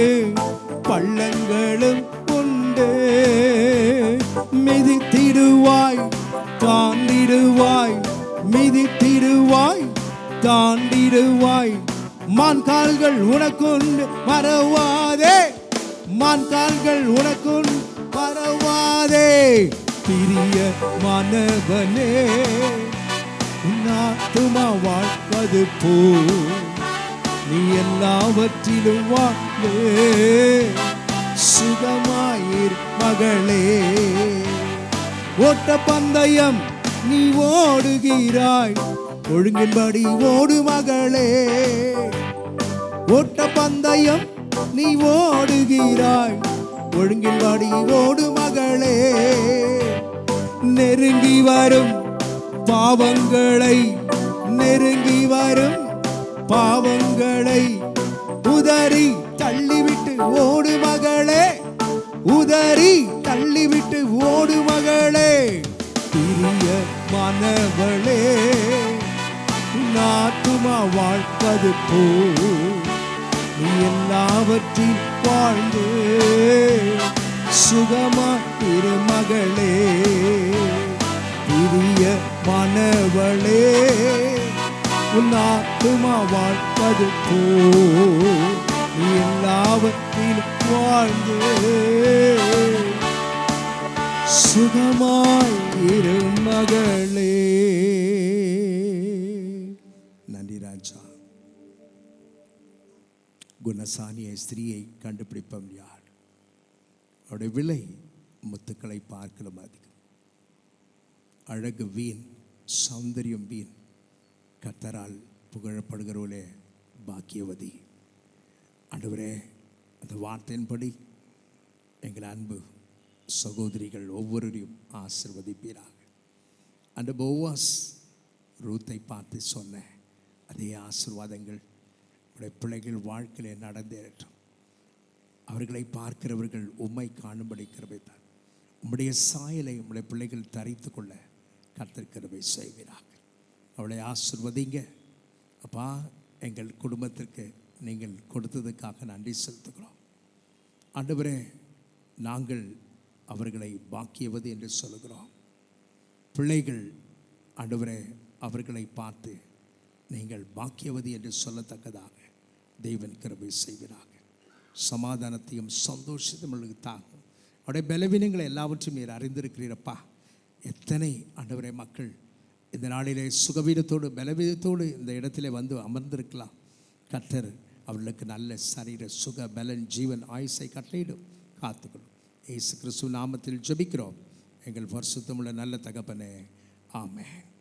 என் ஆத்துமாவே கர்த்தரை ஸ்தோத்திரி, என் முழுவதுமே அவருடைய பரிசுத்த நாமத்தை ஸ்தோத்திரி. என் ஆத்துமாவே கர்த்தரை ஸ்தோத்திரி, கர்த்தர் செய்த சகலபால் மறவாதே. ஆமென். நம்முடைய ஆண்டவராக இயேசு கிறிஸ்துவின் கிருபையும் பிதாவாகிய தேவனுடைய அன்பும் பரிசுத்தாவின் ஐக்கியமும் பாதுகாவலும் இன்றும் என்றும் சதாகாலம் அனைவரோடும் இன்று வர திரைப்பட்ட கர்த்தருடைய பிள்ளைகளோடு விசேஷமாக கர்த்தருடைய வார்த்தையை கொடுத்த கர்த்தருடைய தாசனோடு அவருடைய குடும்பத்தோடும் இன்று பெண்கள் தினத்தை கொண்டாடி கொண்டிருக்கிற உங்களோடும் கர்த்தருடைய வருகை மட்டும் நிலைத்திருப்பதாக. ஆமென்.